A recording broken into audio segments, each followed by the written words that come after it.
The alarm rang through the massive ship's stellar dawn like a scream in the dark. Admiral Ziska raised her crystal head from the command console as red lights flashed across the bridge. Her prismatic skin shifted from calm blue to worried orange.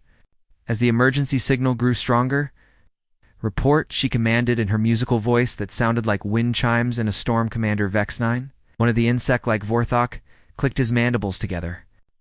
His forearms worked quickly across multiple control panels, while his compound eyes processed dozens of data streams at once. "Admiral, we have received a Class 1 distress signal from the Kepler mining colony. All communication has been lost. For 72 hours, the bridge fell silent, except for the soft humming of the ship's energy cores."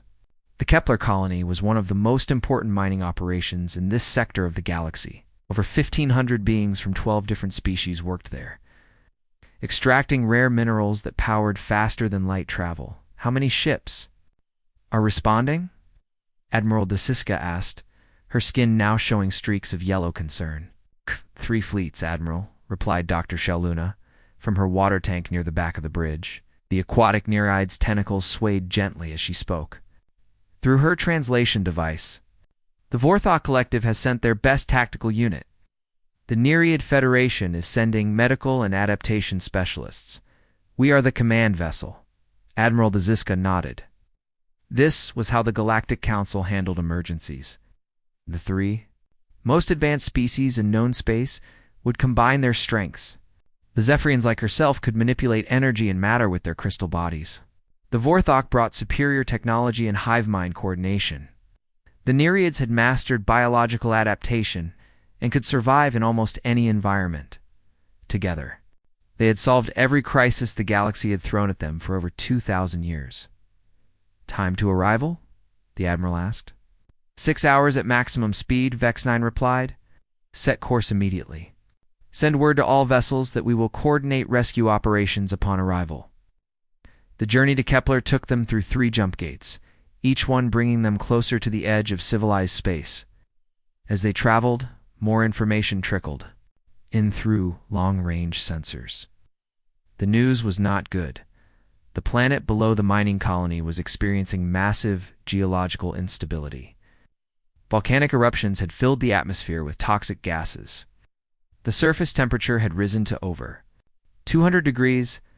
Acid storms raged across the continents. Most troubling of all, seismic sensors detected that the planet's core was becoming unstable. "This explains the communication blackout," Dr. Shaluna reported, her tentacles now dark with worry. "The electromagnetic interference from the volcanic activity would disrupt most communication systems." "Can our equipment handle these conditions?" Admiral Ziska asked. Vex-9's forearms paused their constant motion. "The environment readings are ... challenging. We will need full environmental suits and energy shields. Even then, surface operations will be dangerous." The Admiral's skin shifted to determined purple. "We have handled worse. Remember the ice moon of Tralex? Or the gas giant rescue at Proxima Station?" Both subordinates made sounds of agreement, though neither looked entirely confident.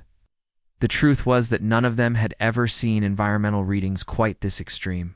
The planet below was becoming what galactic scientists called a death world, a place so hostile that it could kill most known life forms within minutes. When they finally arrived at the Kepler system, the sight that greeted them was worse than their worst projections. The mining colony's planet looked like a vision of hell. The once blue and green world was now covered in red clouds of sulfur and ash. Lightning storms raged through the toxic atmosphere. The surface glowed in patches where lava flows carved new scars across the continents. "By the crystals of home," Admiral Ziska whispered. "How could anyone survive down there? Long-range sensors are detecting faint life signs from the underground shelters," reported Vex-9. "The automated distress beacons suggest approximately 70 beings are still alive in the main mining complex." "We need to move fast, Doctor," Shaluna added. "My biological sensors indicate the planet's condition is getting worse. We may have only hours before even the underground shelters become uninhabitable." The 3 alien fleets took positions around the dying world, Each ship was a masterpiece of technology, equipped with the most advanced rescue equipment their civilizations could create.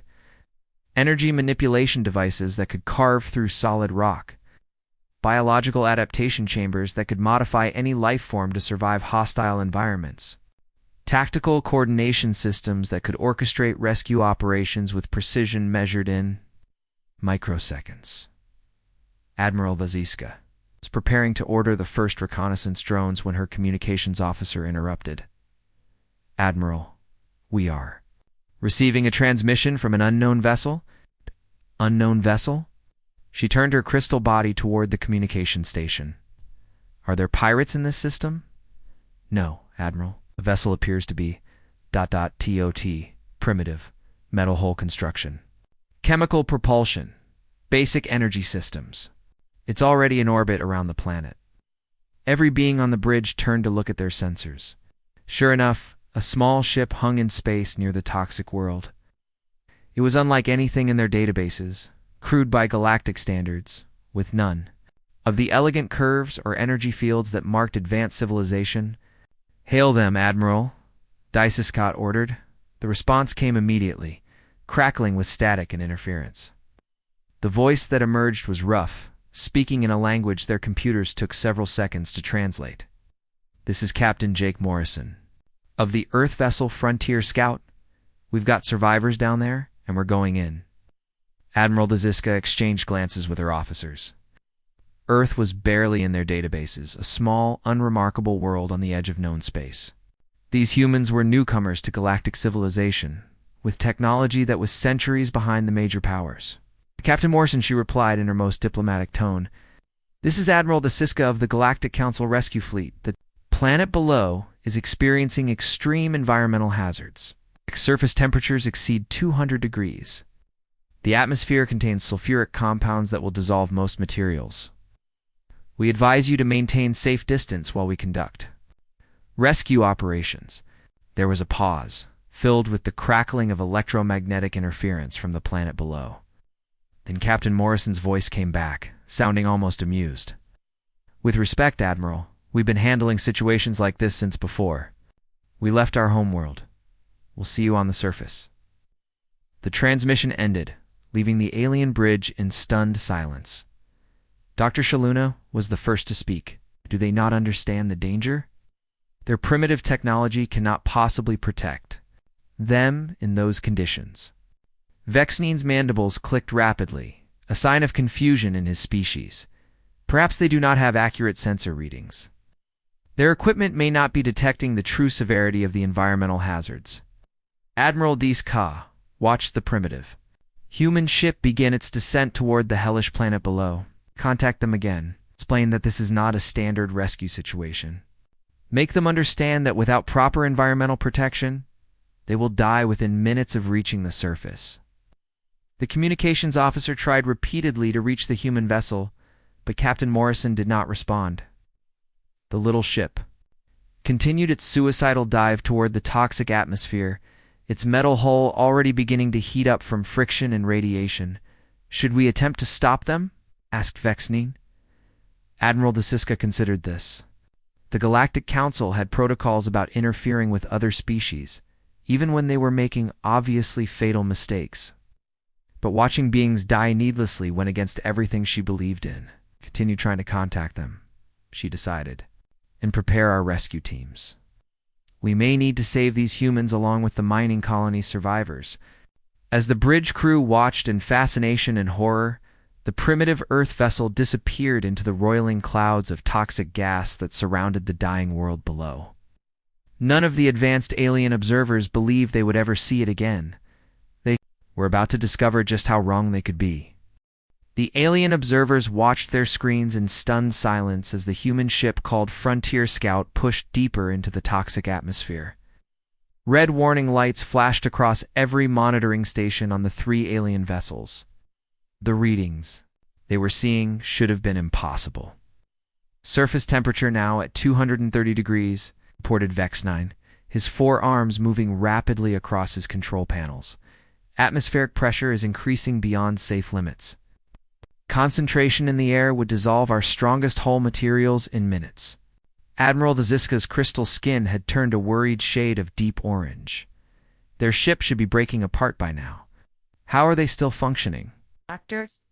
Shaluna's tentacles writhed in her water tank as she studied the biological readings. Admiral, I am detecting life signs aboard that vessel. Not only are they alive, but their stress indicators suggest they are. ... On the bridge of the Frontier Scout, Commander Lisa Chen adjusted her position in the pilot's seat as the ship bucked and rolled through the violent atmosphere. The hull groaned and creaked around them, but she had heard these sounds before. Every human ship made similar noises when pushed to its limits. Hull temperature holding steady at acceptable levels, she called out to her captain. We're going to get some burn marks on the outer plating, but nothing that will compromise structural integrity. Captain Jake Morrison gripped his command chair as another wave of turbulence shook the ship. Through the view screen, he could see the hellish landscape below growing larger. Rivers of lava carved glowing paths through the darkness. Massive storms of toxic gas swirled across the continents. It looked like the pictures he had seen of Earth's own volcanic regions, just bigger and angrier. Any word from our passengers? He asked. Chief Engineer Pete Sullivan looked up from his station near the back of the small bridge. The mining colony survivors we picked up from the orbital station are secure in the cargo bay. A few of them are pretty shaken up, but Dr. Foster says they'll be fine once we get them home. Morrison nodded. They had encountered the first group of survivors in an emergency escape pod that had made it to orbit, before its life support failed. The beings inside had been barely alive, saved only by their species' ability to slow their metabolism during extreme stress. Captain Chen called out, I'm getting some unusual readings from the surface. Looks like there are more survivors. Down there than we initially thought? How many more? Best guess. Maybe 70 or 80 beings still alive in the underground sections of the main mining complex. Morrison felt his jaw tighten. 70 people trapped in hell, waiting for someone. To pull them out? Can we reach them? It won't be easy, Chen replied, studying her instruments. The main landing pad is covered in lava flow. We'll have to set down about 2 kilometers away and go in on foot. On foot? Sullivan looked up from his engineering station. Captain, the environmental readings down there would cook us even. In our best suits. Would they? Morrison asked quietly. Chen ran quick calculations on her navigation computer. Surface temperature is about what we'd expect in the deep desert regions back home. Maybe a bit hotter. The toxic gases are nasty, but our atmospheric filters can handle sulfur compounds. We dealt with worse in the mining operations on Luna. Above them in space, the alien rescue fleets watched in growing amazement as the primitive human vessel actually managed to penetrate the planet's deadly atmosphere without breaking apart. Their advanced sensors tracked every meter of the descent, expecting catastrophic failure at any moment. How is this possible? Dr. Shaluna asked, her voice filled with scientific curiosity. Their ship has no energy shielding, no biological adaptation systems, no matter manipulation fields. It's just ... metal. Very thick metal, observed Vexnine. The Vorthok tactical specialist had been analyzing the human vessel's construction with increasing respect. Their hull is approximately 3 times thicker than our standard designs, crude but effective. Admiral Ziska watched the display with growing interest rather than horror. They're not using advanced technology to survive those conditions. They're using ... engineering. Simple engineering, confirmed Vex9. Heavy construction, redundant. Systems, basic chemical reactions for propulsion. It's like watching our ancestors work before we developed energy manipulation. Except our ancestors never tried to land on a death world, Dr. Shaluna pointed out. The Frontier Scout touched down on a rocky plateau about 2 kilometers from the mining complex. Its landing thrusters creating massive clouds of superheated steam. The ship's hull glowed dull red from the heat, but it remained intact. Within minutes, the human crew was preparing for surface operations. The aliens watched in fascination as 12 humans suited up in what appeared to be purely mechanical protective gear. No energy fields. No biological modifications, just metal and ceramic armor that looked like it belonged in a museum. Are those ... pressure suits? Asked Dr. Shaluna. Primitive ones, Vex9 confirmed. Self-contained atmosphere, mechanical joints, optical viewports. I haven't seen designs like these in centuries, but they couldn't possibly work in those conditions, the Admiral protested. They were about to learn otherwise. Squad leader Danny Rodriguez stepped out of the Frontier Scouts airlock and onto the surface of Hell. His boots crunched on volcanic glass as he surveyed the landscape ahead. Through his helmet's faceplate, he could see the damaged mining complex in the distance, its metal structures twisted by heat and seismic activity. "Welcome to the neighborhood," he muttered into his comm system. Behind him, 11 other humans emerged from their ship. Each one carried equipment that looked absurdly simple by galactic standards. Metal tools, chemical explosives, mechanical lifting devices. Not one piece of energy manipulation technology among them. "Rodriguez, this is Chen," came the voice from the ship's bridge. "I'm reading increased seismic activity about 50 kilometers. To your east, looks like another volcanic system is becoming active." "How long do we have?" Rodriguez asked as he led his team across the treacherous terrain. "Hard to say. Could be hours, could be days. But I wouldn't want to be down there when it blows." The rescue team moved across the hellish landscape with practiced efficiency. They had trained for operations in hostile environments back on Earth, in places like Death Valley and the volcanic regions of Iceland. This was more extreme, but the principles were the same. Keep moving, conserve energy, trust your equipment, and your teammates above them. The alien observers tracked their progress with instruments that could measure biological stress down to the cellular level. What they found defied explanation. Their stress hormones are elevated, but within acceptable ranges, Dr. Shaluna reported.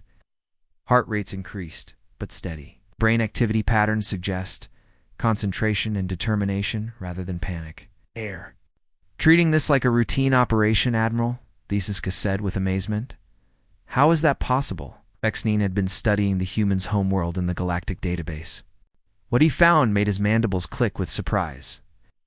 "Admiral, I believe I have found something significant. According to our records, the planet these humans call Earth is classified as a Class 12 death world." The bridge fell silent. 12 was the highest danger rating in galactic science. Worlds so hostile that they were considered uninhabitable by any known species. "That cannot be correct," Dr. Shaluna protested. "No intelligent life could evolve on a Class 12 world. Yet here they are," the Admiral said quietly, watching the humans work their way toward the mining complex, not just surviving on a death world, but evolved from one. On the surface, Rodriguez and his team reached the outer perimeter of the mining complex. The main entrance had collapsed, buried under tons of volcanic rock. Lesser species might have turned back, but the humans simply unpacked their explosives and began clearing the debris. "Stand back," Rodriguez called to his team. "We're going to make our own door." The explosion echoed across the hellish landscape like thunder. Chunks of volcanic rock flew through the toxic air as Rodriguez and his team cleared the blocked entrance to the mining complex. The aliens watching from orbit had never seen anything quite like it. Instead of using energy weapons to carefully disintegrate the obstacles, the humans had simply blown them apart with chemical explosives. "Crude but effective," muttered Vexnine, his compound eyes tracking the debris pattern on his tactical display. Inside the ruined mining complex, the rescue operation began in earnest. The underground tunnels were a maze of collapsed passages, flooded chambers, in areas where the toxic atmosphere had leaked in through cracks in the walls. Emergency lighting flickered weakly, casting strange shadows on the metal walls. Dr. Amy Foster moved through the tunnels with her medical kit, treating injured survivors as the team found them. Her first patient was a Zephyrian miner whose crystalline body had been cracked by falling debris. The being's natural glow was dim and fading. "Easy there," Foster said gently, using her scanner to assess the damage. "We're going to get you out of here." The injured Zephyrion tried to speak, but his voice came out as discordant chimes. Foster's translation device worked slowly in the electromagnetic interference, but she got the general meaning. He was asking how the humans had survived the journey to the planet's surface. "Same way we survive everything else," she replied, carefully sealing the cracks in his crystal structure with a polymer compound, one step at a time. 3 levels deeper, Rodriguez found the main group of survivors huddled in what had been the complex's central cafeteria. 68 beings from 12 different species sat in a rough circle, sharing the last of their emergency air supplies. Their faces showed the hollow look of people who had given up hope. "Looks like the cavalry has arrived," Rodriguez announced, his voice carrying clearly through his suit's external speakers. A Nereid administrator with faded blue skin looked up at him with disbelief. "You were human. How did you get here?" "Our sensors showed the surface was uninhabitable." "Your sensors were right," Rodriguez replied, kneeling down to check the being's condition. "It's pretty nasty up there, but we've seen worse." The statement caused a stir among the survivors. Several of them began talking at once in their various languages, creating a babel of confusion that Rodriguez's translation system struggled to process. The general theme seemed to be disbelief that anyone could consider the planet's current state as anything less than completely deadly. Foster Rodriguez called over his comm system. "How are we doing on time?" "Not good," came the reply from deeper in the complex. "I'm reading increased seismic activity. The planet's core is becoming more unstable. My guess is we have maybe 6 hours before this whole area becomes uninhabitable even for us." Above them in space, the alien rescue fleets were having their own problems. Admiral Viska had ordered her best energy manipulation specialists to attempt retrieving the mining complex's central computer core. The device contained crucial data about a new hyperspace route that could revolutionize galactic travel. "Status report," she demanded from her specialists. Commander Zefka, her chief. Engineer looked frustrated. His crystal body flickered with failed energy discharges. "Admiral, the electromagnetic interference from the volcanic activity is disrupting our energy fields. Every time we try to manipulate matter at the quantum level, the interference scrambles our control systems. My environmental processors cannot create stable atmospheric conditions in that toxic soup. The chemical composition keeps changing as new volcanic vents open up." Meanwhile, the Vorthok had deployed their most advanced cybernetic drones to attempt the data recovery. The results were equally disappointing. "Drone Unit 7 has suffered complete system failure," reported Vex-9. "The acidic atmosphere dissolved its primary circuits in less than 30 minutes. Drone Unit 12 made it to the computer core, but cannot interface with the primitive connection systems." On the planet's surface, Engineer Pete Sullivan was approaching the same computer core problem from a completely different angle. He crawled through a partially collapsed maintenance tunnel filled with toxic gas. Wearing nothing more sophisticated than a sealed environmental suit and carrying a bag of basic tools. "Carol, you getting this?" he said into his comm, speaking to his teammate Carol Price, who was monitoring from a safer location. "I see it, Pete. The core is hardwired into the main power grid with physical connections. Oh. No wireless interface at all. Just the way I like it," Sullivan replied, pulling out a set of cutting tools. "Give me 10 minutes and I'll have this thing disconnected." The alien observers watched in amazement as Sullivan manually extracted the data cores using nothing more sophisticated than metal cutters and mechanical leverage, what their advanced technology could not accomplish due to electromagnetic interference. The human simply solved by ignoring the interference entirely. "How is he doing that?" Admiral Viska asked her science staff. "He's using purely mechanical methods," Commander Zefka replied, his voice filled with something approaching awe. "No energy fields, no quantum manipulation, no advanced materials. Just ...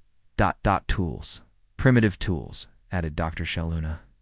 "But effective in an environment where our sophisticated systems fail." As the rescue operation continued, the aliens began to understand they were witnessing something unprecedented in galactic history. Every challenge that stopped their advanced technology was being overcome by human ingenuity and determination. When energy weapons failed to cut through debris, the humans used chemical explosives. When environmental suits could not provide adequate protection, the humans simply built thicker suits. When communication systems were jammed by interference, the humans used hand signals and direct physical contact. "It's like watching evolution." "In reverse," Dr. Shaluna observed, They're using the techniques our ancestors abandoned thousands of years ago. Except our ancestors never had to use those techniques in conditions this extreme, Admiral DeSiska pointed out. The revelation came when Commander Lisa Chen made a discovery that changed everything. While scanning the mining complex's geological survey data, she found information that made her call Captain Morrison immediately. "Captain, you need to see this," she said, her voice tight with urgency. "What have you found, Lisa?" "Ah." "The geological instability isn't random. The mining operation accidentally destabilized a pressure chamber deep in the planet's crust. The volcanic activity is going to get much worse, and soon." Morrison studied the data on his portable display. The readings showed a massive magma chamber building pressure beneath the complex. When it finally erupted, it would make the current conditions look mild by comparison. "How long do we have? 4 hours? Maybe 5? After that, this whole region will be covered in lava flows moving at over 100 kilometers per hour." Morrison made a decision that horrified the watching aliens. Instead of evacuating just the survivors they had already found, he ordered his team to expand the search to other parts of the complex. Recent sensor sweeps had detected possible life signs in the deep mining tunnels, areas that would be completely inaccessible once the lava flows began. "Captain Morrison," came Admiral DeSiska's voice over the communication channel.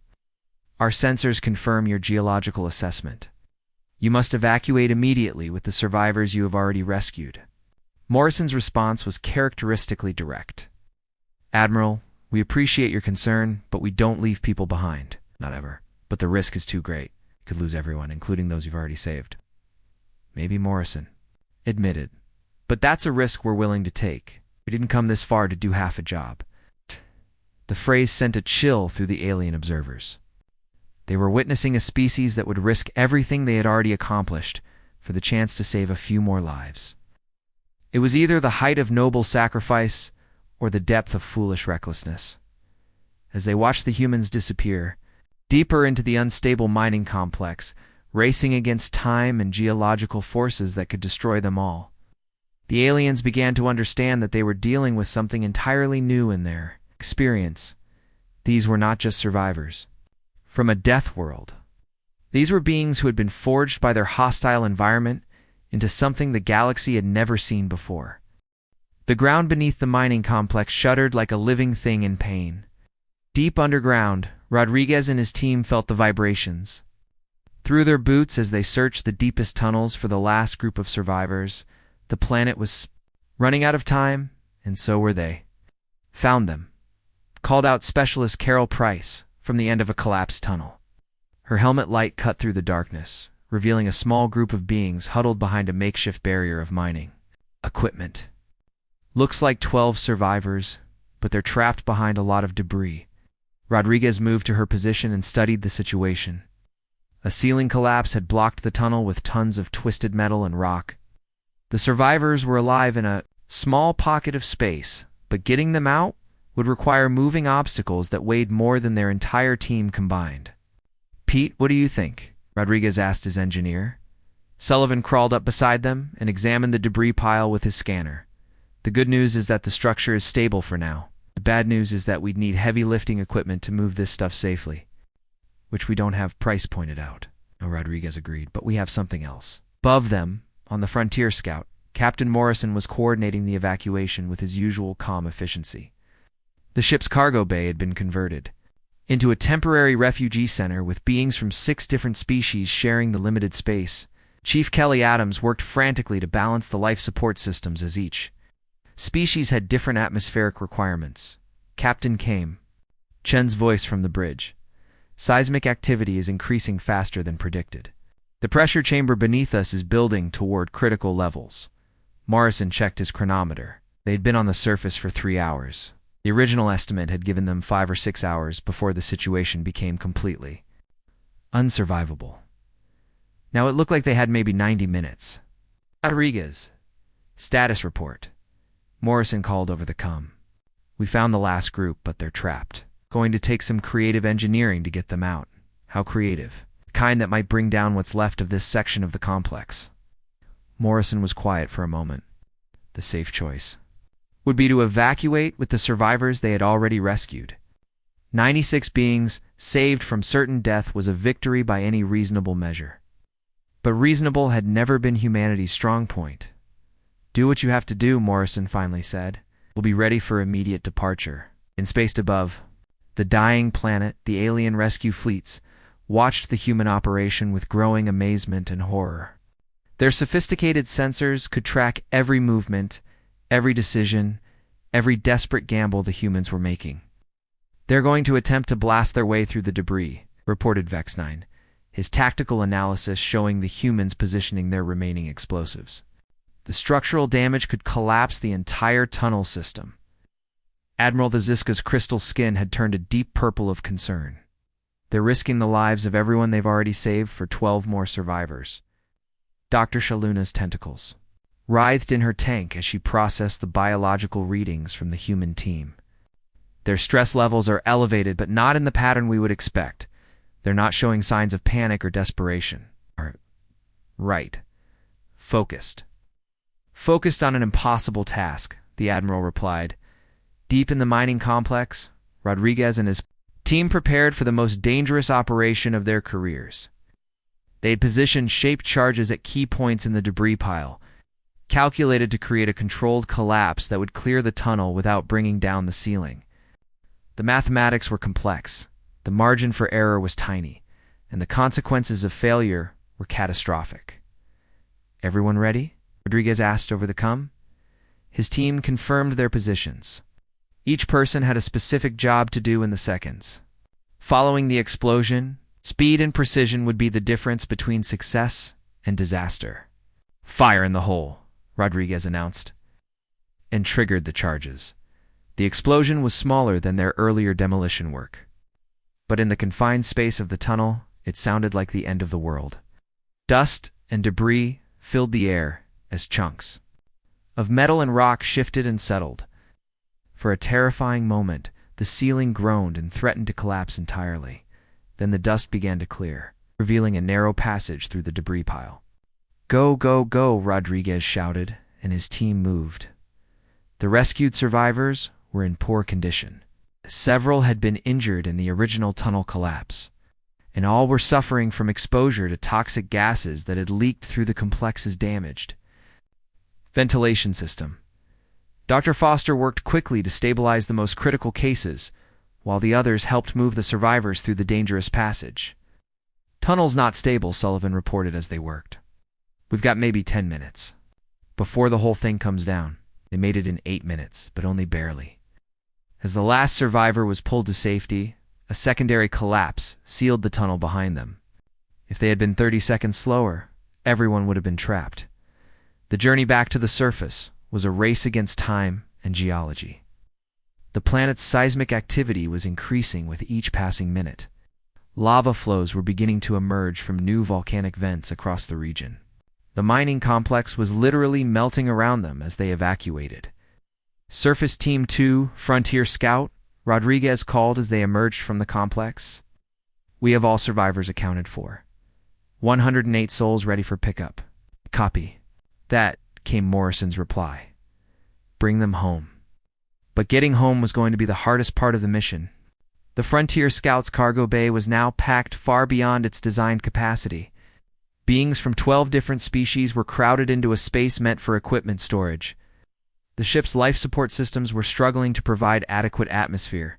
For the diverse group of survivors, Captain Adams reported from the engineering station, "We're at 140% of rated passenger capacity. Life support is holding, but we're pushing every system beyond design limits." Morrison studied the readings on his command display.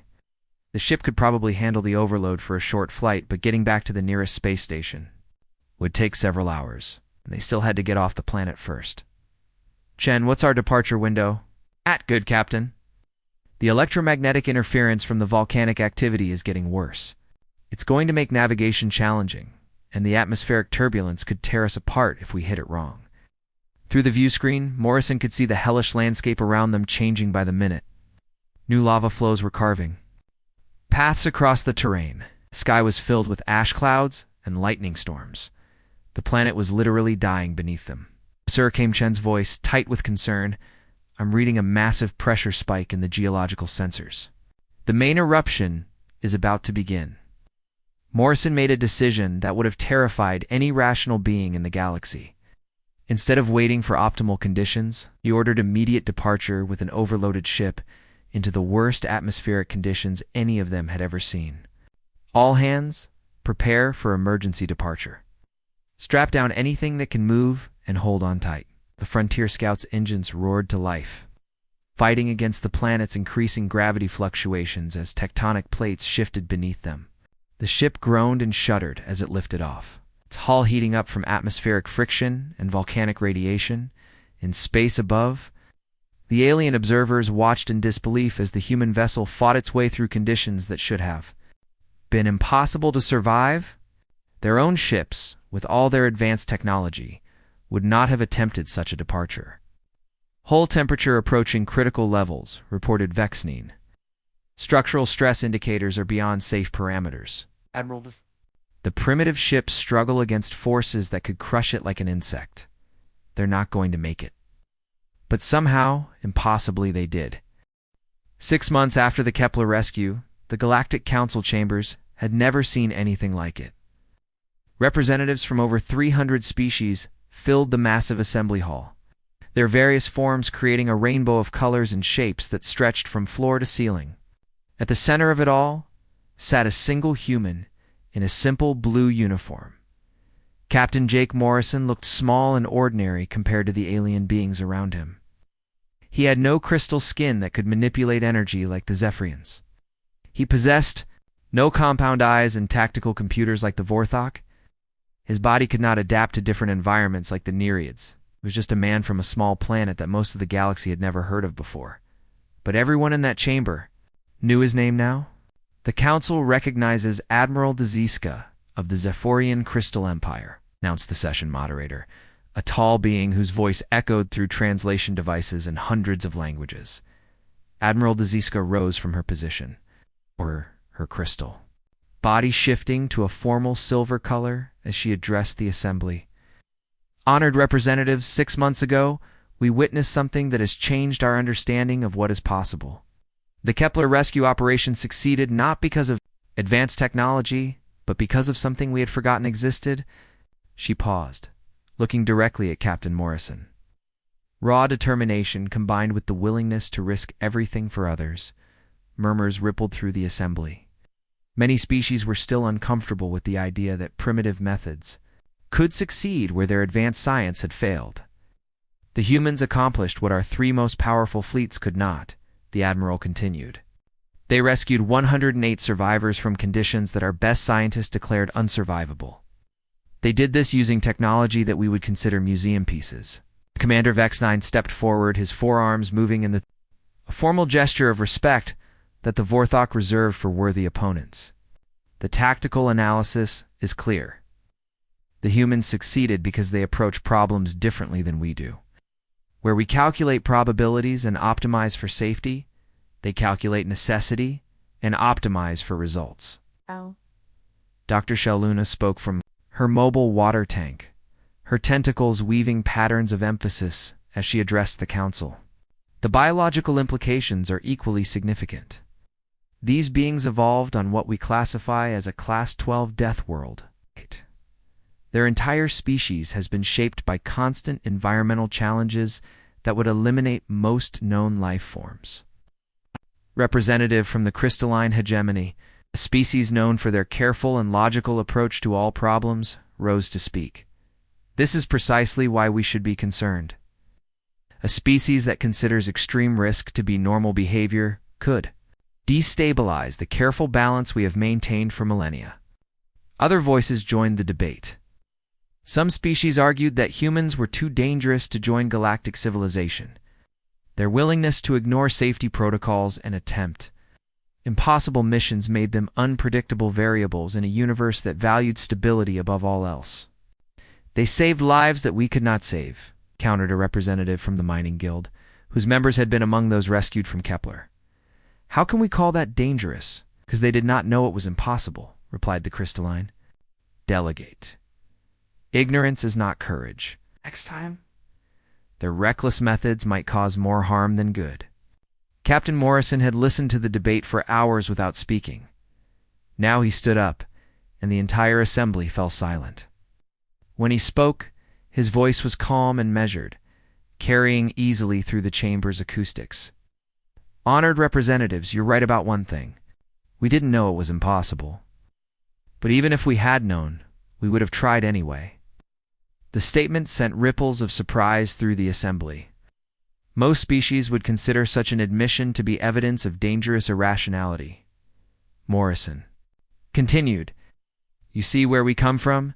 Impossible things happen every day. Our planet tries to kill us with storms, earthquakes, volcanoes, and 1,000 other natural disasters. We learned long ago that sometimes the only way to survive is to attempt the impossible." He looked around the chamber, making eye contact with as many representatives as he could. "We're not asking you to change the way you do things. Your methods work for you, and we respect that. What we're offering is to be there when your methods aren't enough." Dr. Zenth Prime of the Vorthok Collective spoke up. "Captain Morrison, your species fascinates us from a scientific perspective. We've spent millennia developing technology to overcome biological limitations. You have developed biology to overcome technological limitations." "We don't see it as limitations," Morrison replied. "We see it as different tools for different jobs. Sometimes you need energy manipulation to solve a problem. Sometimes you need biological adaptation. Sometimes you just need someone stubborn, enough to keep trying when everyone else has given up." Admiral Siska activated the main display screen, showing footage from the Kepler rescue. The images of humans working in conditions that should have killed them still seemed impossible to many of the observers. "The question before us today," she said, "is whether the galaxy is ready for a species that redefines what we consider possible." The debate continued for hours, with representatives arguing the merits and dangers of human membership in the Galactic Council. Some worried about the precedent it would set. Others pointed out the practical benefits of having specialists who could handle extreme emergencies. Finally, the session moderator called for a formal vote. The results would determine not just humanity's place in galactic civilization, but the future relationship between advanced technology and raw determination. The vote was closer than expected, but the result was clear. Humanity was granted membership in the Galactic Council with a unique designation that had never been used before: Emergency Response Specialists. The Council recognizes that Earth represents the first death world to achieve space travel and seek membership in galactic civilization, the moderator announced. Therefore, humanity will serve as our specialists for rescue operations and emergency responses in hostile environments. Captain Morrison stood as the announcement was made, accepting the responsibility on behalf of his entire species. Real test of this new relationship came just 3 days later. An emergency signal reached the council chambers during a routine session. A research station in the Vega system was trapped in the gravity well of a collapsing star. 2,000 scientists from 15 different species were stranded with only hours before the star's final collapse would destroy everything in the system.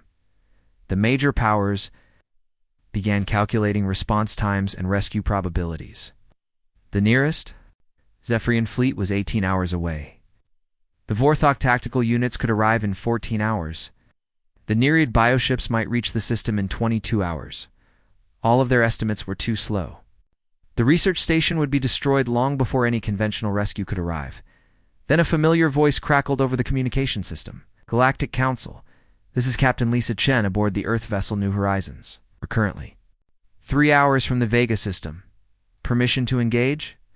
Admiral Ziska looked at the display showing the New Horizons position. The human ship was closer to the emergency than any advanced vessel, but it was also heading into a situation that would challenge even their remarkable abilities. "Captain Chen," the Admiral replied, "the gravitational forces near that collapsing star will be extreme. Your ship's structural integrity may not be sufficient." Chen's response became part of galactic history. "Admiral, we've never let physics stop us before. We're not about to start now." The Admiral's crystal skin shifted to a warm gold color that indicated both respect and hope. "Permission granted, Captain. Show them what Deathworlders can do." As the New Horizons changed course toward the Vega system, representatives threw out, The council chambers realized they were witnessing the beginning of a new era. The galaxy had just become a more dangerous place, but also a place where the impossible was just another word for Tuesday, and somehow that made everyone feel a little bit safer.